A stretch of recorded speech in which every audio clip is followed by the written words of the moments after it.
नमस्कार, मैं हूं संदीप चौधरी। रात के 9 बजने को है, आप देख रहे हैं नेशनल न्यूज सेंटर। और सबसे पहले बात ऑपरेशन गांधारी की। किसकी लापरवाही से 51 दिनों तक जला कश्मीर। न्यूज 24 की पड़ताल के मुताबिक केंद्र सरकार की ठोस खुफिया इनपुट के बाद भी राज्य सरकार ने पत्थरबाजों पर कोई एक्शन नहीं लिया। 1-2 नहीं, 3-3 खुफिया लिस्ट जम्मू कश्मीर पुलिस को हमेशा पत्थरबाजी करने वाले, उन्हें उकसाने वालों की लिस्ट पुलिस को सौंपी गई, राज्य सरकार को सौंपी गई।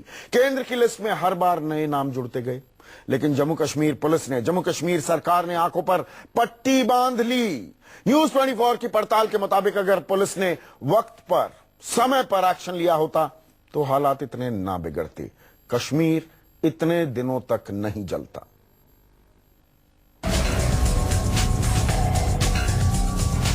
कश्मीर में 51 दिनों तक कर्फ्यू, घाटी की आग में 70 लोगों की मौत, पत्थरबाजी में 3000 जवान जख्मी, 6000 से ज्यादा कश्मीरी घायल। 8 जुलाई से स्कूल कॉलेज बंद,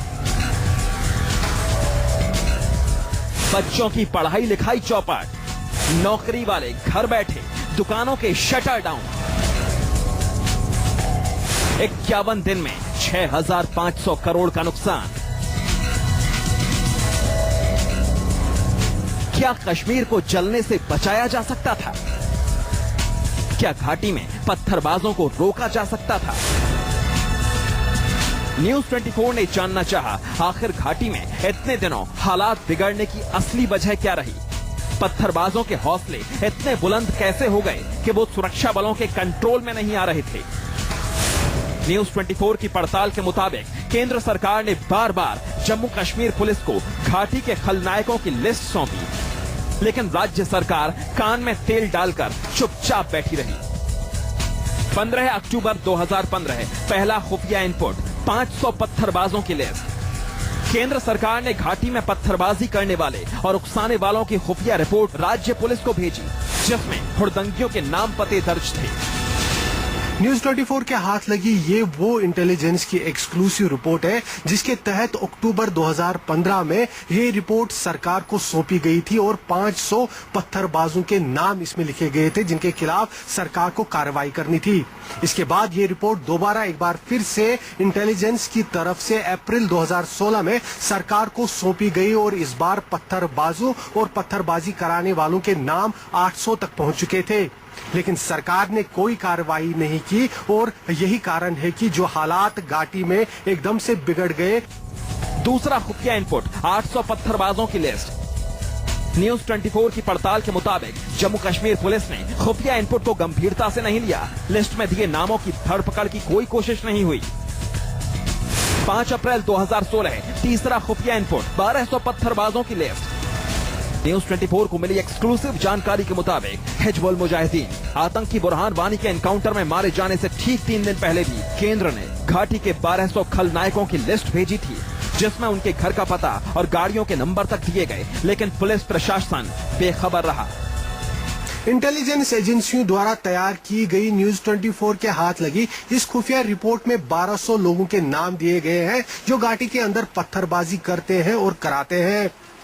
सबसे हैरानी की बात यह है कि इस लिस्ट में न केवल हुर्रियत से जुड़े लोगों के नाम हैं, बल्कि नेशनल कॉन्फ्रेंस और पीडीपी से जुड़े लोगों के भी नाम इस लिस्ट में लिखे गए हैं।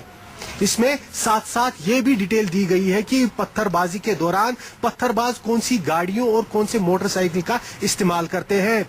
लेकिन सबसे हैरानी की बात यह कि आखिर सरकार द्वारा इस रिपोर्ट पर वक्त रहते कार्रवाई क्यों नहीं की गई। केंद्रीय खुफिया एजेंसियों की इतनी ठोस और सटीक जानकारी पर भी जम्मू कश्मीर पुलिस ने कोई एक्शन नहीं लिया। लिस्ट लंबी होती गई, पत्थरबाज और घाटी में सक्रिय अलगाववादी ताकतें बेखौफ मजबूत होती गईं। लेकिन पुलिस और प्रशासन ने कश्मीर की ओर बढ़ते खतरे की ओर कोई ध्यान नहीं दिया। जब न्यूज 24 ने इस बारे में सूबे की मुख्यमंत्री महबूबा मुफ्ती के सलाहकार से सवाल पूछा तो उन्होंने किसी भी तरह के खुफिया इनपुट से इनकार कर दिया। मुझे नहीं पता आप कौन सी रिपोर्ट की बात कर रहे हैं। आपका शायद मुझसे ज्यादा एक्सेस है इंटेलिजेंस एजेंसीज में और उन रिपोर्ट्स को लेके, तो इस पे तो खैर जिसके बारे में पता न हो उस पर किसी तरह की टिप्पणी करना जायज नहीं होगा। भले ही सीएम के सलाहकार दावा कर रहे हों कि उन्हें किसी खुफिया इनपुट की जानकारी नहीं है, लेकिन न्यूज 24 की इन्वेस्टिगेशन के मुताबिक केंद्र सरकार ने 3 सटीक खुफिया इनपुट राज्य सरकार को भेजे, जिसमें हुड़दंगियों के सिर्फ नाम और पते ही नहीं बल्कि गाड़ियों के नंबर भी दिए गए थे। लेकिन जम्मू कश्मीर सरकार ने घाटी के खलनायकों पर कोई एक्शन लेने की जगह ईद के मौके पर 650 पत्थरबाजों को रिहा कर दिया। इंटेलिजेंस एजेंसियों द्वारा घाटी में हिंसा फैलाने वाले लोगों की लिस्ट बार बार दिए जाने के बाद भी सरकार ने इस पर कोई ध्यान नहीं दिया, बल्कि महबूबा सरकार ने तो ईद के मौके पर 5 जुलाई को पहले से ही जेलों में बंद 650 पत्थरबाजों की रिहाई की और इसके बाद 8 जुलाई को पूरी कश्मीर घाटी में भड़क उठी बड़ी हिंसा। अब सवाल उठता है कि केंद्र के खुफिया इनपुट पर राज्य सरकार ने एक्शन क्यों नहीं लिया? मुफ्ती सरकार ने जेल में बंद पत्थरबाजों को आजाद क्यों किया? पुलिस ने पत्थरबाजों को गिरफ्तार क्यों नहीं किया? खुफिया इनपुट को किसके दबाव में दबाती रही जम्मू कश्मीर पुलिस? अगर राज्य सरकार ने पहले खुफिया इनपुट के बाद ही एक्शन ले लिया होता तो शायद कश्मीर 51 दिनों तक नहीं चलता। आसिफ सुहाब, न्यूज 24, श्रीनगर। एक नहीं, दो नहीं, 3 दफा लिस्ट भेजी गई है, लेकिन आपने देखा मुख्यमंत्री के सलाहकार सोहेल बुखारी कह रहे हैं कि नहीं, आपके ज्यादा अच्छे सोर्सेज होंगे इंटेलिजेंस यूनिट्स में, हमारे पास तो ऐसी कोई लिस्ट नहीं आई। साफ मना कर रहे हैं, इसे दिए तले अंधेरा कहते हैं। और ये बात किसी से छिपी नहीं कि कश्मीर घाटी में सुरक्षा बलों के लिए पत्थरबाजों से निपटना एक बड़ी चुनौती रहा है। हुड़दंगियों पर काबू पाने के लिए सुरक्षा बलों को पैलेट गन का इस्तेमाल करना पड़ा। न्यूज 24 के हमारे संवाददाता, मेरे सहयोगी आसिफ सुहाब अपना कैमरा और माइक के साथ श्रीनगर के डाउनटाउन इलाके में पहुंचे, जहां पत्थरबाज सबसे ज्यादा सक्रिय रहे। क्या पाया, देखिए। जिन पत्थरबाजों ने सुरक्षा बलों की नाक पे दम कर रखा है, श्रीनगर के डाउनटाउन इलाके में तैनात सीआरपीएफ जवान हमेशा मुस्तैद रहते हैं, क्योंकि संकरी गलियों से कब पत्थरबाज निकल आए अंदाजा लगाना बहुत मुश्किल है। श्रीनगर का ये डाउनटाउन इलाका है और इन्हीं तंग गलियों में यहाँ पर ज्यादा पथराव की घटनाएं होती है। अभी भी आप देख रहे हैं कि पत्थरबाजों द्वारा यहाँ सड़क के बीचों बीच आग लगा दी गई है। हालांकि यहाँ इस इलाके में कर्फ्यू है, लेकिन उसके बावजूद यहाँ पत्थरबाज निकलकर पथराव कर रहे हैं और साथ में जो सड़क के साथ दाएं बाएं जो गलियां हैं, उन्हीं गलियों से एकदम से अचानक से पत्थरबाज निकल कर आते हैं और सीआरपीएफ पर पथराव शुरू कर देते हैं। हमारे साथ सीआरपीएफ के अफसर है। सर, बताइए किस तरह की यहाँ पे स्थिति रहती है, कैसे डील करते हैं? यहाँ जब हम एकाएक जो है विड्रॉ के टाइम और कभी भी इन गलियों से 10-10 की संख्या में हमारे पास जो है पथराव आता है और एकाएक जो है सैकड़ों की संख्या में हमें घेर लेता है। और ऐसी सिचुएशन में हमारे पास जो है स्टन ग्रेनेड और जो है स्मोक कैंडल, उसके अलावा और हम मिनिमम फोर्स का जो है इस्तेमाल नहीं करते। तो ऐसे हालात में खुद को बचाना और पत्थरबाजों को डील करना, किस तरह की सिचुएशन वो रहती है और उसे काबू करने में कितना समय लगता है आपको? उसको काबू करने में जो है कई बार हमें पीछे हटना पड़ता है और सेफ ये करना पड़ता है, दूरी रखना पड़ता है, नहीं तो वो जो है हमारे ऊपर अंदर से गलियों में कई बार पेट्रोल बम और पेट्रोल बम के साथ गर्म पानी भी फेंका गया है। सीआरपीएफ जवानों की कोशिश होती है कि हुड़दंगियों को किसी तरह से तितर बितर किया जाए। इसके लिए हालात के हिसाब से एक्शन लिया जाता है। एक अनुमान के मुताबिक श्रीनगर के इस इलाके में सबसे ज्यादा पत्थरबाज सक्रिय हैं। हुड़दंगियों पर नजर रखने के लिए बने कंट्रोल रूम में न्यूज 24 संवाददाता आसिफ सुहाब अपने कैमरे और माइक के साथ पहुंचे। सीआरपीएफ का ये कंट्रोल रूम है और यहाँ पर जो है आप जो गतिविधि देख सकते हैं, ये सारी यही प्रक्रिया है जहाँ पर स्टोन पेल्टर्स जो हैबिचुअल जो हमेशा स्टोन पेल्टिंग करते हैं, हमेशा जो है पत्थर वाली जगहों पर नजर आते हैं, उनकी पहचान इस कंट्रोल रूम में की जाती है। हमारे साथ यहाँ सीआरपीएफ के अफसर मौजूद हैं। सर, आप बताइए किस तरह से जो आप ये वीडियो देखते हैं, ये उठाने का मकसद क्या होता है और उसके बाद इस कंट्रोल रूम में क्या किया जाता है? साहब, हमारे पूरे डिप्लॉयमेंट में एक कैमरामैन हमारे साथ होता है। हमारे जो बंकर हैं, हमारी जो गाड़ियां हैं, उसमें भी कैमरे लगे हैं, वो भी हम अपने साथ रखते हैं।